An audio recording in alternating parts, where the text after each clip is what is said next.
if this doesn't change, what are the consequences that you Right. might face in 5 or 10 years? And it's not to scare anyone, but it's just Right. Just being trying to real. just kind of being real. Yeah. Like,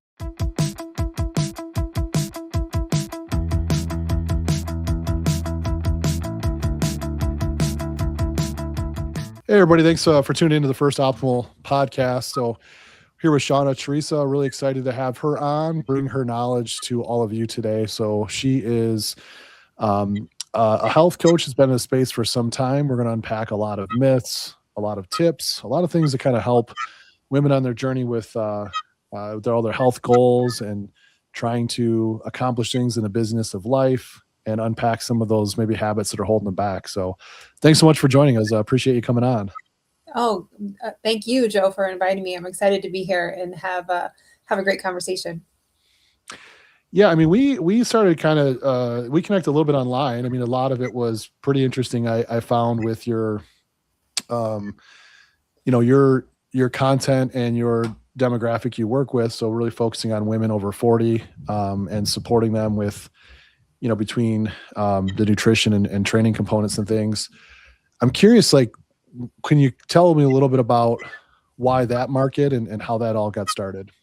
Yeah, of course. So my passion for helping a woman who's over 40 trying to become her best came from my own journey trying to do just the same. So I'm not a stranger to the gym. I've always been active, but it didn't always look very healthy. And I found that I was just in the gym for hours at a time, more or less always trying to diet. And after having my son at age 39, obviously my hours in the gym, my schedule, my commitments there had to change. But it was actually something that was a blessing in disguise, because it led me to discover what truly does help with health and aesthetics and longevity, metabolism. So after having him, my biggest goal after being an older mom was to live as long as I can. And so through my research, I understood that muscle was truly the organ of longevity. So instead of training to be small and training to be skinny, I started to train for health and muscle. And the cherry on top there was that it created a physique that I had been killing myself for decades. And so, the process of nourishing yourself enough, nourishing yourself with the right things, and then training in a very specific way, allowing rest, allowing recovery, all of these things, I was working out less, but seeing better progress, led me to feel and look better at age 46 now than I did at 26. And so I know that there are women that are where I was that feel like they're just continually spinning their wheels, that they're just pushing harder with gym workouts, with restriction of calories, and they're not seeing progress. And a lot of times that is the issue, is that we're working harder, not smarter, and not working with our metabolisms, and we're working against them. So that's my goal now, is just to enlighten and help women discover and kind of connect with their bodies again, and start to really feel like they're in control. I think that's one thing, that a common theme that I encounter when I'm talking to women is that they don't feel in control of their bodies anymore. They feel disconnected, and they feel like maybe the best years are behind them, when that is far from the truth. It's just about kind of aligning with the things that are going to help get you to that place. And so, yeah, that's where my passion is now, is just to help that woman who is where I was, and help her unlock her best body, because it's definitely possible.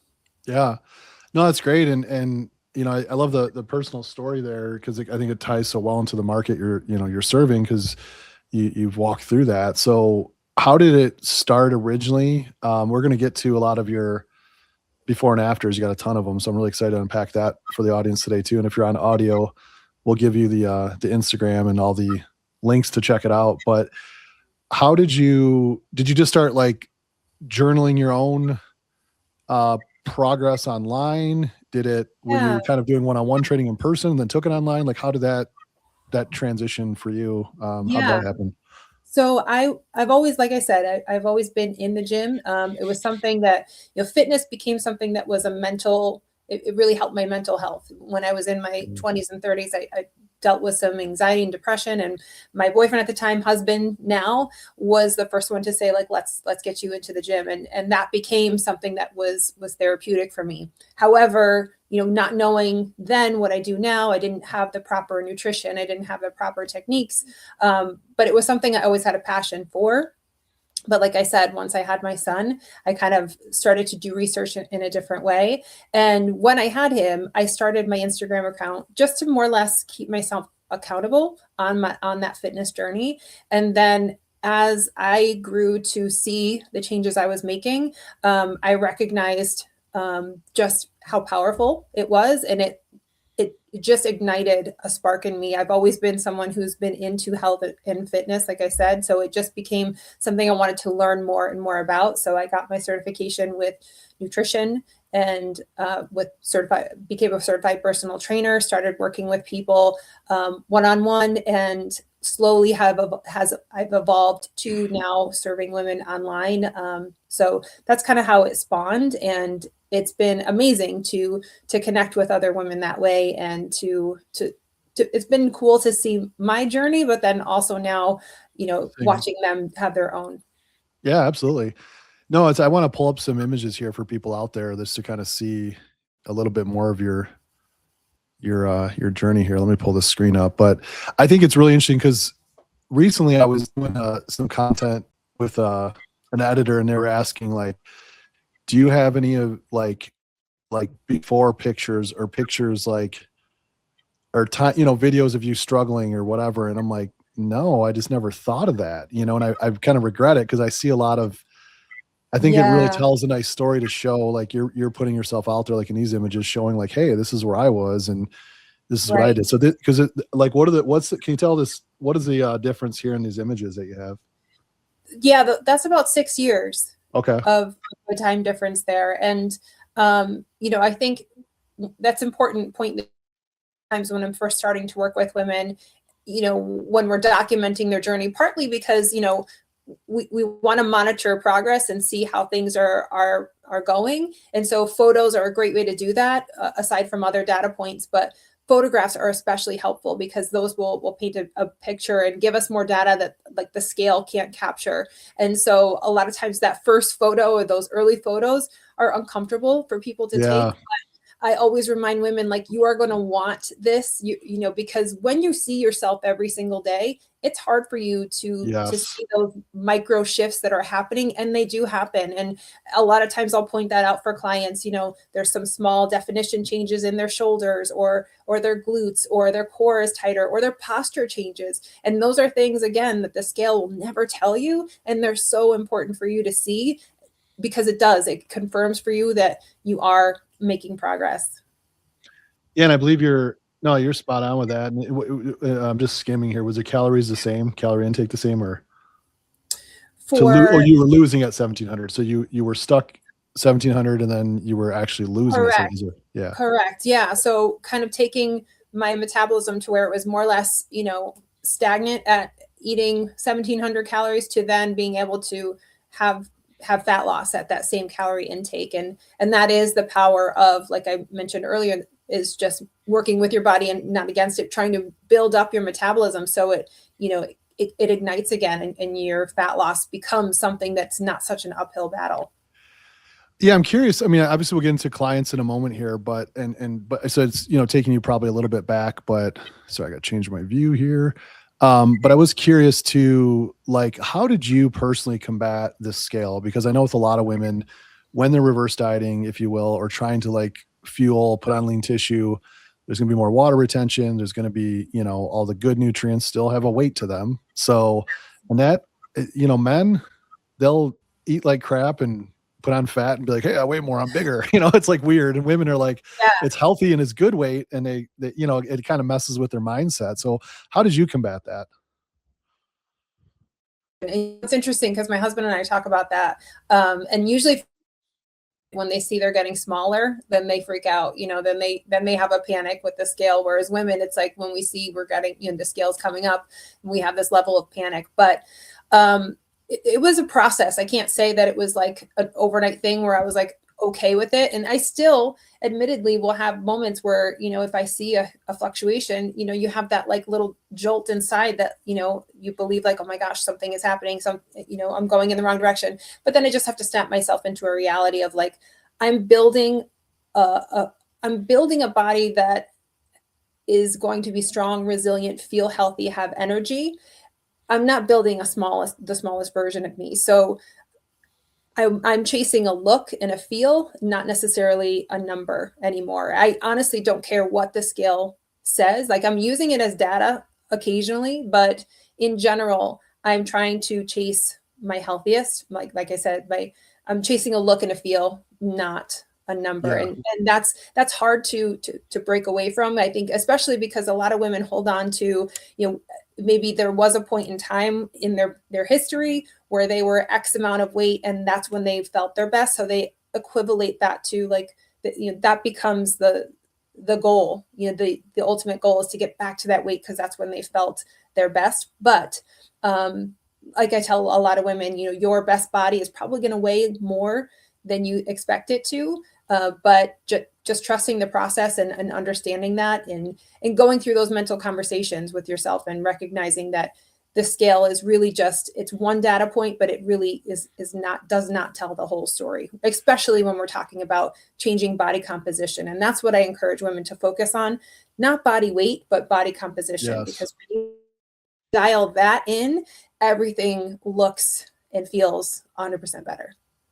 Yeah, no, I wanna ask a couple follow-ups, but I was gonna pull this other one up before I do that.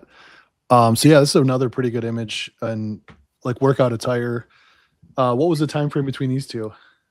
Probably around 5 years. Yeah. Okay. And is there like any measurable differences that you can recall? Like I know it's a little bit ago, but like In terms of scale weight, what's interesting, probably like 6 to 8 pounds. It's not a ton of weight, which, again, there's a misconception is that I think a lot of women think they have a ton of weight to lose when honestly, it's probably just body composition that they need to shift around and have more lean muscle tissue, maybe less body fat. But, most of us, if you are 40 plus, you grew up in an era that really just pushed fat loss. And so, we never have spent time like enough time building that muscular frame. So anytime you are dieting, you're going to diet down to a foundation that doesn't have that muscular tone. And that's when, I've done that before where I've dieted, worked out, and then you're not really revealing anything. You're not revealing tone because there is no muscle foundation there. So, taking that time to build that foundation and then preserve it, on your journey, that's really what's going to help create the aesthetics that you want, but also the health that you want. Yeah, and I find like men and women alike, right? It's like they usually, if they do it too aggressively to the point where, like you said, they didn't spend time building that foundation of lean tissue, the look they were after doesn't line up anyways. Like they don't get there. The scale, it's a never ending like thing. And then they feel like a failure. And it's like, you're not a failure. You're just on the wrong plan. It's kind of like, yes, all the analogies out there. Like if you change by this many degrees, you'll land in New York versus Miami if you started in this place, like I'm botching the analogy because I'm drawing a blank on the details of it. But, just those slight deviations over time just send people completely off track. And I think, it's unfortunate that it was just such a weight movement. And it's like, if you look like crap, but you weigh what you want, are you gonna be happy? And like, well, no. Okay. But if you look great and confident, you won't you won't give yourself permission to be happy because the scale number's wrong. So stay off the damn scale then. Like if that's your case, I know. But I'm curious to like with women, I wanted to ask a follow-up question. When you're working with someone who the scale is very sensitive, you can, pick up on it. And that's what good coaches do, build relationships where people can share their insecurities and those things. You can really help navigate through it because a lot of it's mental as well. Do you have them not weigh in for a certain time? Do you have them only do it once a week on a certain day? Like, how do you do it in that person that is problematic, that it kind of messes with their head? Like, do you adjust the check-in process? I mean, in general, I actually like to encourage them to do it daily. Okay. Regardless. And what that helps to do a couple of things. Number one is that you get to see how sporadic those fluctuations can be, Sure. because they are, and we are mostly water. So a lot of those fluctuations that you're seeing are just that. There's just fluctuation with water in the body. And so many things can influence that when it comes to like anything from hormones to sleep, when you ate, how much you ate, the amount of sodium you ate. Like there's so many different things that will influence that number. So I think it's very eye-opening, and it's a great teaching moment to have them look at, you know, if we're tracking weight for 3 to 4 weeks, we're going to see tons of fluctuations, but we're more or less staying within a 3 to 5 pound average. And that's encouraging for someone to see, because oftentimes if we're just randomly weighing in and seeing that data, you feel like you gained 5 pounds overnight, and then you might make a correction you don't need to. So I think I think having that is a good teaching point. And but like we were talking about before, I really want clients to focus on a body, a look, and not necessarily a number. So over time, we do kind of stray away from that, especially once we've gotten away from like that foundational like part of our journey, and we're focused more on building muscle. Like the scale becomes less of a data point for us to focus on, and it's more about, are we progressing in the gym? Are we getting stronger? How's our recovery, energy, all the biofeedback markers? Those are more important. Well, yeah, and I think too, like as you get leaner, to your point, hopefully people can see it. But like I grew up in physique sports early on, so I could tell, but it's definitely, you have to have like an eye to see a line in a calf start to show, or a line in a tricep, or like you said, like the roundness of a shoulder is a little bit different in the picture. Yeah. And general population, like all I know is I'm up 2 pounds, and it's like, well, wait a minute, like look at that, like Right. because when I would do my own stuff, you know, it would be, and I actually had a friend of mine coach me once, because I'm like, I would do the opposite. I would go too hard, and then Yeah. I'd hit a wall, because I'm thinking I need to work harder, I need to cut calories more, even though I know how to do it. It's just still my own thing. Anyways, the point is, every Sunday I would have to do pictures, and the scale didn't really matter, but like I can recall being 5 pounds heavier and so many lines and detail more. And it was just the weirdest thing. I'm like, this is like, my days were the same. There was no big fluctuation in sodium. It's just whatever reason my body was retaining more that weekend or whatever, but it still, I didn't look worse. So it was like, okay, like I'll take it, you know. But if I didn't have both feedback, to your point about pictures, I think for women out there, we're talking extremes like physique sports, but just in general, you know, there's that. And then I'm also curious, do you ever use, and maybe you don't need to because you're using pictures, I'm just thinking back in my personal training days in their like early 2000s, like sometimes I would use, if they wanted to, I would use like sizes, or the measuring, you know, like actually measuring, or I would have them just like record sizes once a month and changes in sizes. Is that ever something that you find being a valuable feedback tool, or do you stick to pictures primarily? Yes. No, waist measurement I think is a great thing to have as a data point as well. In fact, I mean, I do one-on-one coaching, but I also do challenges, which is, you know, it's a bigger population of women. And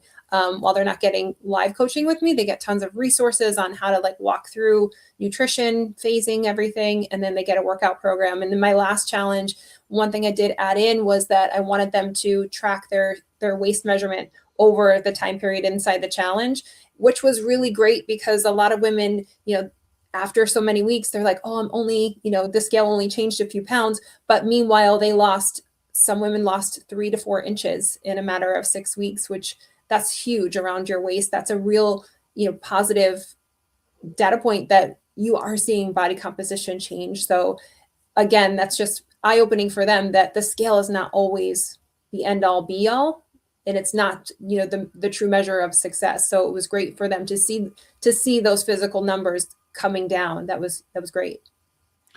Yeah, no, that's excellent.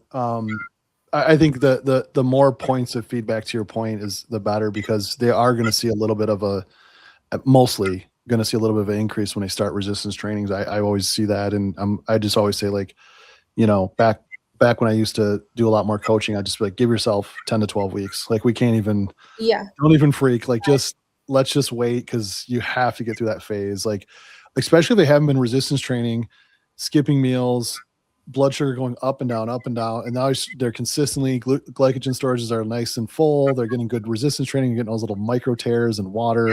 Yeah. Maybe they're using like creatine, or they're getting more hydrated.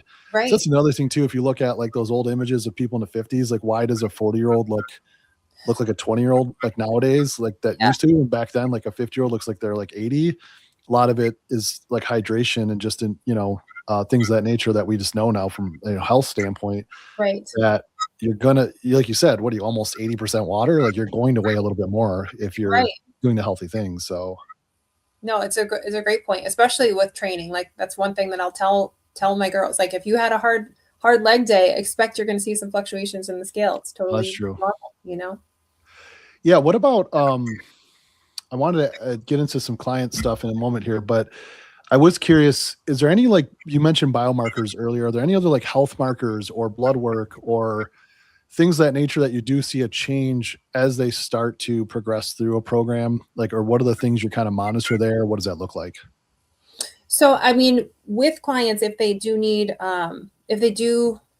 any sort of like hormonal health care or, gut health protocols, I do refer them out to someone else. But things that I have noticed, I just had a client yesterday tell me that she was taking all kinds of different supplements for her, or medications rather, for her gut health. And since starting together with coaching, she's off all of those things. And Oh, wow. that's partly just because we, like you were talking about, like we've established a routine where she's having normal eating time. She has a regular cadence now where her body's getting nutrition. She's having more protein. She's having more rest.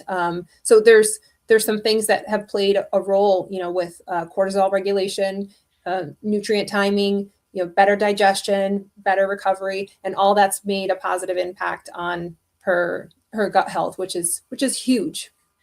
Yeah. I think a lot of people, there's like two camps. There's over, how do I want to say this? There's like over indexing on nutrient timing and there's rapidly under indexing. I think for people to understand is like habitually though, if you can eat the right fuel sources around exercise or the right stuff in the morning versus the right stuff at night and so on over a 5, 6, 10 year period, it really does make a pretty big difference. It And does. and the reason why I say some people over index, like I remember back in the day, it was like, this is a bro thing. Like the guys, at the gym would be like, I got to get my protein shake in. And then, Right. you see him later, you see something, you hear from a friend, he was out at the bar 3 hours later and getting pizza and drinking beer. I'm like, Right. They don't want to lose their gains. what are we so worried about this little, $7 protein drink you just slammed that back then was chalk basically. But, Oh, I know. so I'm sure that those people are still out there, which, hey, we still love them, but, I just Right. find it funny, but I do think like sometimes if you're not in the nutrition world or you're not in this space, you're like kind of freaking out. It's like, no, just every day, this is your, tell me if this resonates. Cause it's like, I think a lot about this where it's like your identity. I'm not saying this about someone, they're saying it like is I'm overweight or I'm fat or I'm unhealthy. Like whatever the negative talk you've given yourself, it's Yeah. been there so long that you've just Yeah. accepted it. You don't even look at it Yeah. as a bad. It's just who I am. And now you're trying to change the identity. So you have to reframe it. Like I'm a healthy person. What does a healthy person do? Oh, well, they walk.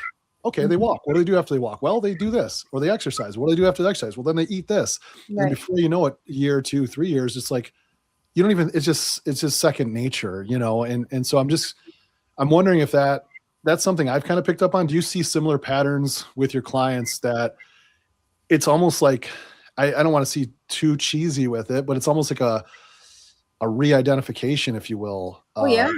You know what I mean? Like where they don't like. Well, I'll pause there. I guess I'll let you answer the question first before I go on a Yeah. rant.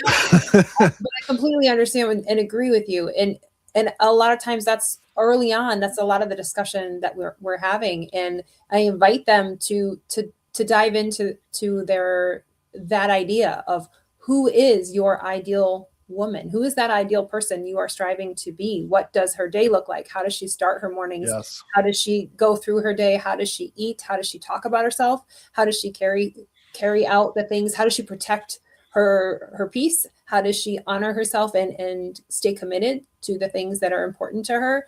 And so really creating almost like that avatar, Yeah. not someone like you can use other people as inspiration, but really creating an avatar of you, that Yourself. future version, that best version of you, and Right. then slowly but surely kind of bring those two worlds together. And it's just like you just talked about, it's those little micro decisions in your day. How does she wake up? How does she go to bed? Like honoring those little decisions every day, and just asking yourself, is this activity, is what I'm doing getting me one step closer to that person that I was striving to become? Yeah. And then I think, it can become something that they'll And eventually just fall into. no, and I think that it's like transferable in whatever someone does. So if they're working with you and they're getting that type of coaching, of course, the science is great with the nutrition, the exercise, and the challenges and the communities you build and all the social proof with all the before and after. So they're like, oh, wait a minute. Like, I can't do it. I don't know if Shauna can help me. Like, wait a minute. Here's 30 pictures of people she's helped or whatever, So I think that's all helpful, but it's also just helping them reframe it and bite size over time. Because if you look at financial planning, I want to be a better mom. I want to Yeah. whatever be, advance my career. Like sometimes when it comes to health, it feels like people don't call a timeout and like you just said, like just journal it. Like, what do you want your day to look like? And even someone who talks to people like yourself who do this for a living all the time, I'm constantly influenced by positive people. I still struggle with it. So I totally get it. Like just, okay, I need to call a timeout because like I worked too much this week or I did too much of this week or whatever. So I got to call a timeout and like reframe, like, is this the life I want to live? Am I spending time where I want to spend it? But I think it's a really important point you made about compounding that over time is working with someone like yourself to kind of guide them through that so that they can, because they can't see it, right? That's what a good coach does. They can see what you can't see and they're taking you there. Yeah. And casting that vision is important. And then the other thing that I really have clients connect with too is like that deep reason of why. Like, why do you want to do this? A lot of us start a fitness journey because we want to look better, right? We want to feel better, but there's generally a deeper core reason as to why someone wants to change their life. There's something that's painful because of the current circumstances. And once we unpack that and we understand, like, if this doesn't change, what are the consequences that you Right. might face in 5 or 10 years? And it's not to scare anyone, but it's just Right. It's trying being to real. just kind of being real. Yeah. Like for myself, when I started to like really decide that I was going to move my fitness journey into a different direction, my biggest why was I was 39, turning 40 when I had my son. I was an older mom.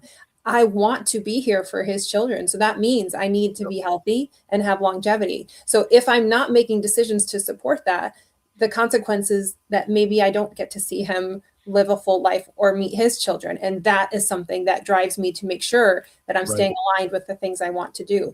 But when someone becomes aligned with that deeper core reason, that becomes their North Star. That becomes that driving force that's like, okay, no matter what happens, if I have a bad day, a bad week, I'm getting back on track because I know what matters to me and where I want to Yeah. go. It's a long game. Yeah. It's a long game. Yeah. Yeah. No, it's spot on. I mean, I think so many people, sometimes they'll jump to, well, I'm going to be here. Like I got good genetics. I'll be around. My doctor says I'm healthy, Yeah.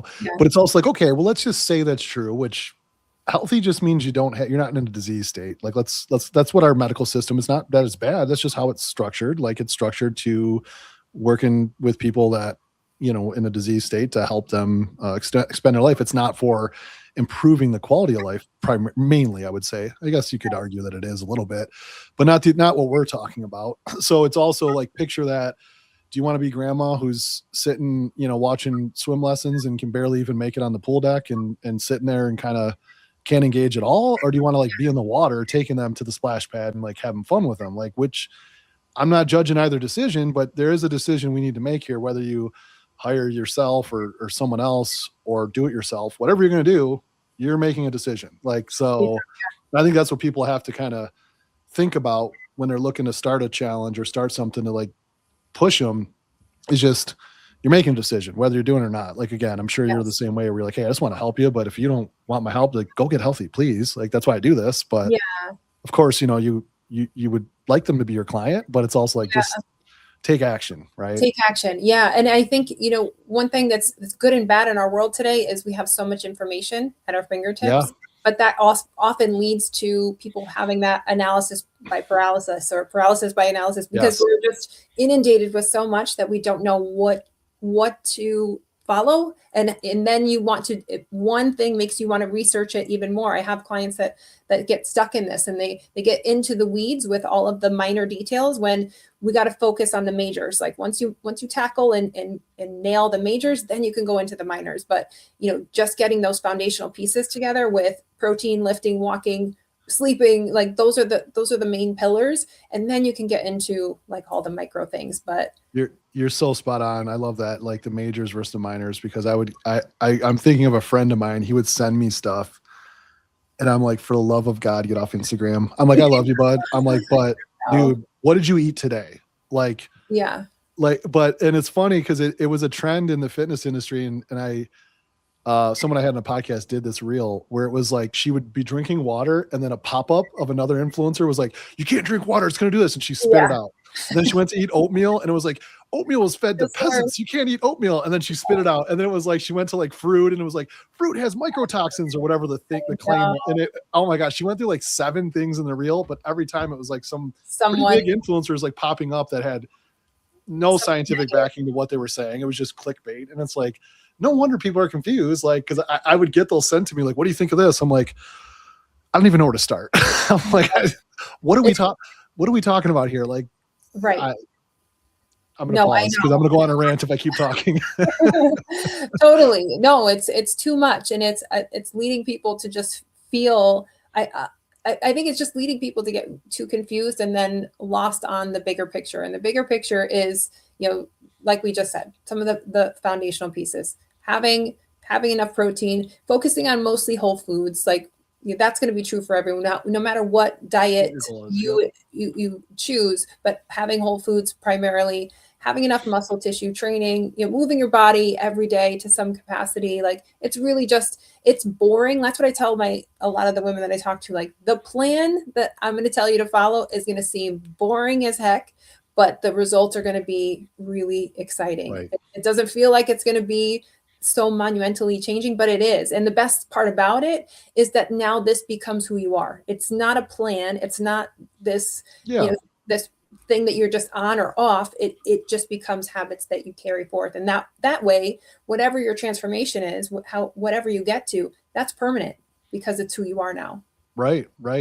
Yeah. I'm curious, we're just talking about like, myths and kind of misconceptions. What are some things when women come meet with you, or maybe you see them online, that you're like, oh boy, like what are things, bless their heart for, you're not picking on anybody, but what are things that they bring into you and you're like, okay, like what are some myths that you wish would just like die and go away?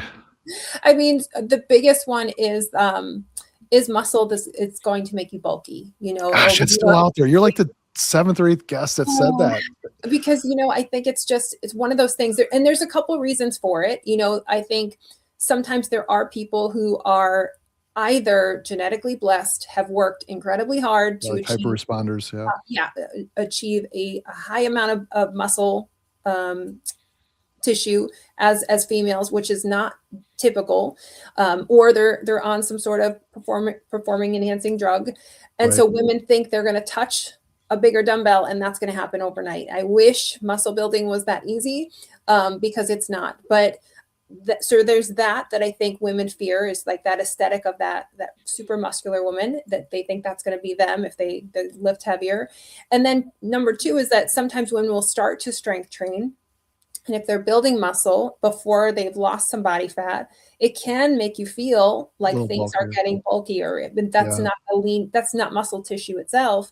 That's just the fat that's covering it. And, muscle, a pound of muscle and a pound of fat are equal, but muscle takes up a lot less space on the body. So the more muscle you have, the smaller you will look. And it's going to help your body when it comes to insulin sensitivity. And insulin sensitivity is going to help you with belly fat. It's going to help you becoming a better fat burner. It's going to help your basal metabolic rate so that you can keep that off and still eat in a healthy caloric range. So muscle really is something we want to work for, and it takes lifting heavy. It takes lifting with strategy and intention. But I think that's one of the biggest fears, is that women think that if they start to lift heavy, that they're going to get bulky. Yeah. No, and I think you're spot on with something you said there too. That's a really good nugget of information, is the insulin sensitivity improving.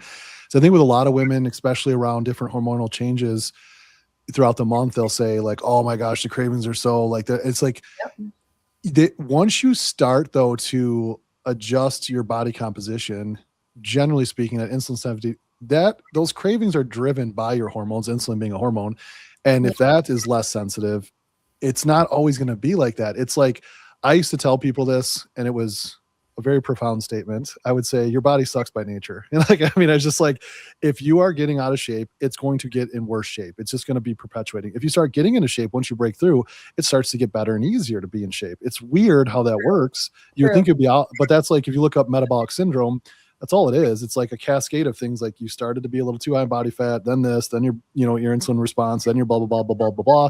Yeah. And before you know it, they're just trashed out. And it's like, I think though, the thing that the point you just made there is like, even the psychological challenges women face in their journey will get lighter, and then they'll wake up and be like, I haven't really craved that in a while. Huh. And it's like, yeah, and that's kind of like what essentially on the neural part of it, what a GLP-1 does. Not saying someone needs it or they should use it. I would defer to a physician on that if they're exploring that, but it's the same mechanism of action, lowering the or improving insulin sensitivity, that's going to cause that drive. So we know it works. It's not like a theory that you and I are just throwing around here. No, It's just, exactly.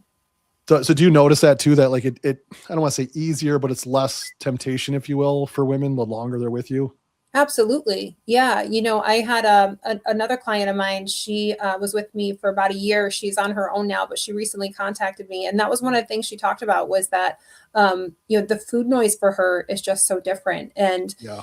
she actually craves things that she used to just eat before because they were healthy, but now her body's looking for that. And I think it's a combination of, your physiology, your biology kind of changing a little bit. And then also just having that connection with, like, recognizing what's helping you and what's holding you back. And that's a lot of times conversations I'll have too, is I don't like to be that person that's like, this is bad or this is good. Right. Food is food, it's energy. It's neutral. However, some foods are going to give you more and some Right. foods are going to give you less. Some Right. foods are going to have empty calories and some are going to be full of nutrition. And so understanding the difference between the two, and then really deciding what you invite into your world, especially on the daily, is where you become the master of your vessel. And so it's not about like what's good or what's bad or being on plan or off plan. It's like you aligning with what's going to make you feel and look your best.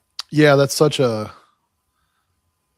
you can't overstate it enough, right? Because so many people, as soon as they hear good, bad, then there's guilt and shame. And then it's like, why am I even doing this? I'm just going to pick out all weekend. And then you see them on Monday, you're like, what happened? You're like, well, I had some, I grabbed some chips at a party, and then I was like, oh, forget it. And it's like, well, wait, whoa. Like, so I think if they just kind of just chill out, like, okay, like just don't let it turn into, it's like the old sport analogy. Like if you lose or quarterback throws an interception in a football game, it's like, don't let that lead to your second one. Like, just, it's done, move on, Move on.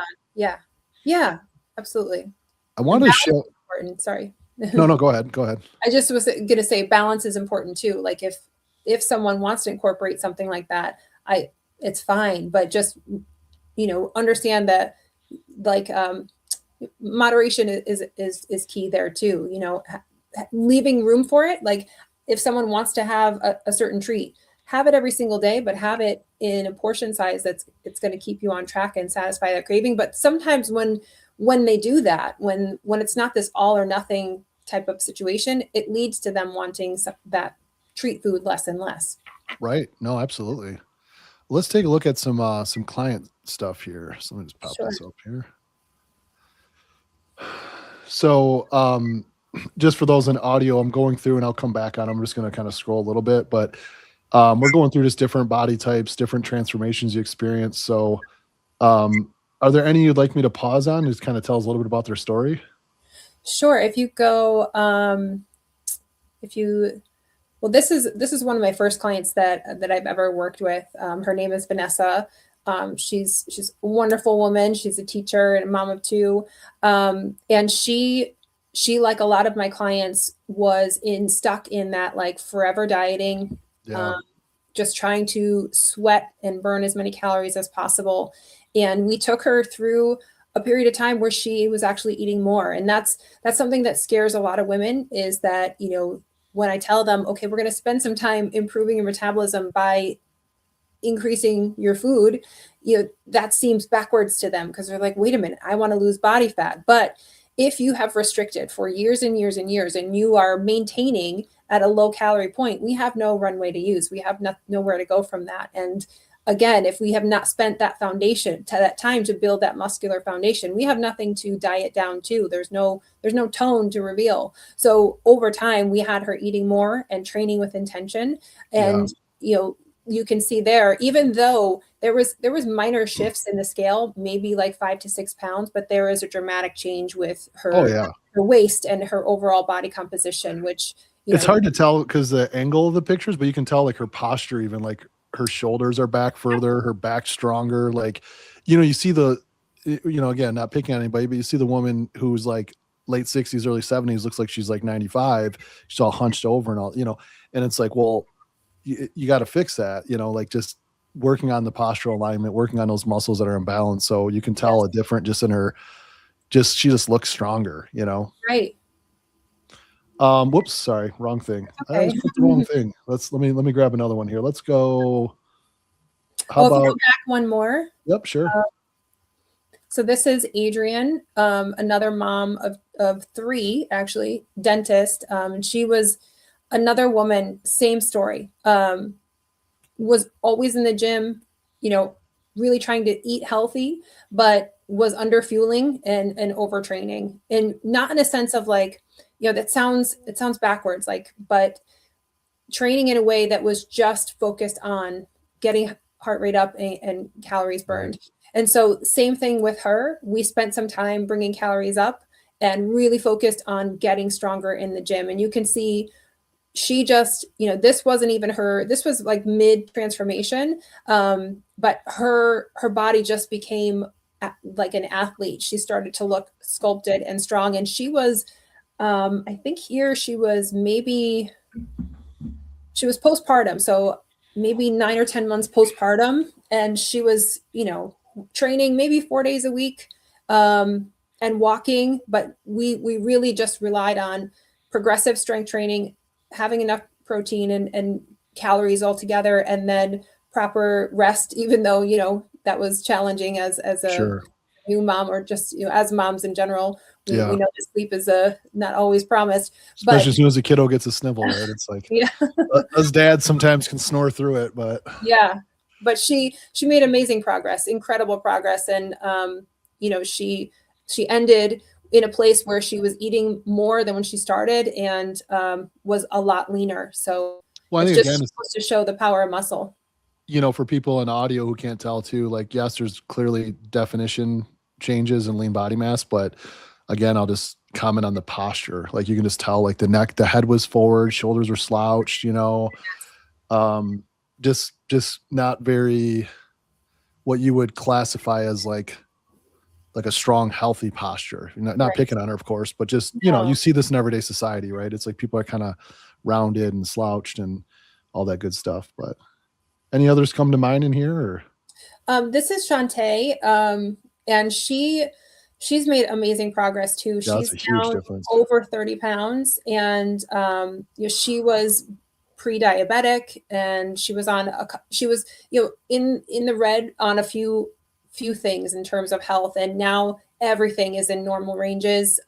She's no longer pre-diabetic, and she just has a new lease on life. I had her on my podcast just to kind of share her experience, but she, after being stuck, she was stuck with trying different things for over 5 years, not seeing progress. And then, this has been a longer journey for her to get to this point. But again, she is building these habits that are going to continue to just be in her world. So her progress is going to be inevitable, because now this is just who she is.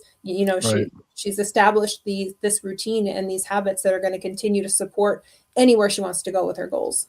Well, I think I just want to point something out too, for especially those listening on an audio, that if they don't see this, but you mentioned earlier about taking those day one pics. She's like, I started to tear up when I saw my day one pics. Like, imagine that dopamine rush that just hit, like, okay, I'm feeling good. I lost some weight. I'm looking good. And you look back and like, oh, that's a big change. Like, just kind of, yeah, it's just super uplifting for people. I mean, to have that. So that's, It is. And they forget. Like I said before, when you're seeing yourself every day, it's so easy for you to forget like where you started from. And anytime clients upload pictures and there's, some changes, especially dramatic ones like that, I get so excited and I send them immediately. I'll do like a side by side and send it to them. And it's like, I get emotional and they get emotional because it's that's awesome awesome. to see, and it's not just the physical change. We both understand what it took to get there. There's so many mental obstacles and emotional things that you have to go through to transform. It's not just like the outside, like it's an internal and external transformation. So that's why it's such an emotional moment, is because you recognize everything you've gone through to get there. Yeah, no, that's awesome. Well, I did want to take a few moments here and give people who are listening, and we'll put this in the show notes, but just an opportunity, and I'll pull up while you're talking. I'll pull up a few of your websites and links, but can you tell people out there that maybe want to explore working with you or just get more information? Like what are your handles? Where can I get a hold of you? All that fun stuff too. Yeah, of course. So I'm on Instagram, Shauna Theresa. You can also find me on my website, becomingherfitness.com. There you can find different freebies and also ways to work with me. So I offer one-on-one coaching. I have a membership, and then I occasionally run challenges. So that's all on my website. I also have a podcast, so Becoming Her Fitness. And that podcast is also listed on my website, so they can find that there as well. Yeah, it looks like you have like just for those maybe who can't see this, but obviously you have all your services, but then there's like a protein guide I saw in here and 3-day Yeah, some workout guide. freebies. Mm-hmm. Yep. Yep. And I have a metabolism masterclass that's a free class that people can also download. That's on my website as well. Yeah, a lot of client testimonials for inspiration. Yeah, it's nicely done. Looks great. Thank you. Good stuff. Well, any other closing thoughts for the audience out there? Any closing tips or things you would like them to walk away with from today? I Lots think, to unpack. yeah, I mean, the biggest thing to know is that change is possible. That I don't want any woman to count themselves out because of where they are, what age they are. There is still, God willing, we still have time, and there is still so much opportunity. Like, you can change your life and you can change everything about your health. And you could have a completely different new life. My grandfather, God rest his soul, he told me that at age 40, he had a very different life from, 0 to 40. And he completely changed himself at age 40, stopped drinking, and he had really a whole different life. He was a whole different man. And he had set goals for himself, and he was just very active. And he told me his life didn't start until he was 40. And that's something that sat with me, because that's kind of what happened for me too. Coming into this health journey, now being able to serve other women, like, this is something I never expected to be doing, but I love it so much. And if you had told me that this is where I would be, in those moments where I was depressed and going through some hard seasons of life in my 20s and 30s, I would not have believed you. But change is possible. And if I can do it, if other women over 40 can do it, then so can you. And just hold on to that and surround yourself with people who are going to the places that you want to go, or who are already there, so that you can just be reinforced with that idea and just know that it's possible. No, that's awesome. That's a powerful message to end on. And at the risk of me messing it up by going on a rant, I'll pause there. So that's good stuff. No, I appreciate you sharing that. That's awesome. Well, for everybody who tuned in today, thanks so much for supporting the podcast. Our guests are super busy. They're running their fitness companies, their health companies, nutrition, etc. But if you have questions, please, like, comment, subscribe, all that fun stuff. But send them our way. We'll put you in touch with Shauna, and so that you can, talk directly to the source, get those resources you're looking for. And as always, thanks again for supporting the show and for tuning in. And we'll see you guys. Take care.